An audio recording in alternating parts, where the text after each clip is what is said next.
ধর্ষণের শিকার মাগুরার শিশুটি প্রথমবারের মতো সোমবার সকালে চোখের পাতা নেড়েছে, তবে শারীরিক অবস্থার উন্নতি খুবই সামান্য। দুপুরে প্রধান উপদেষ্টা প্রেস উইং এই তথ্য জানান। সোমবার রাজধানীর ফরেন সার্ভিস একাডেমিতে সংবাদ সম্মেলনে প্রধান উপদেষ্টার উপ প্রেস সচিব আবুল কালাম আজাদ মজুমদার জানান, শিশুটি ঢাকার সম্মিলিত সামরিক হাসপাতালের নিবিড় পরিচর্যা কেন্দ্রে লাইফ সাপোর্টে রয়েছে। অন্তর্বর্তী সরকার তার স্বাস্থ্যের নিয়মিত খোঁজ খবর রাখছে। এই ঈদে জামা জুতো অ্যাক্সেসরিজের ডিসকাউন্ট।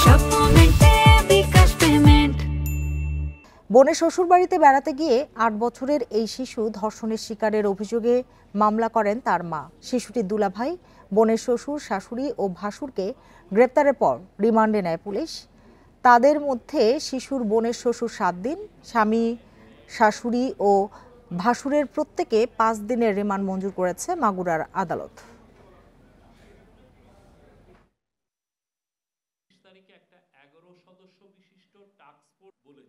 সকালে শিশুটি প্রথমবারের মতো হাসপাতালে ভর্তি হওয়ার পর চোখের পাতা নেড়েছেন এবং তবে শ্বাসরোধের চেষ্টার কারণে তার মস্তিষ্কে অক্সিজেন সরবরাহ বিঘ্নিত হয়েছিল এবং মস্তিষ্কে পানি জমে গিয়েছিল, যেটা এখনো অপসারণ করা সম্ভব হয়নি। তার বুকের মধ্যে যে বাতাসটা জমেছিল সেটা দূর করা গেছে এবং চিকিৎসকরা আশাবাদী হয়তো তার স্বাস্থ্যের অবস্থা আর একটু উন্নতি হবে।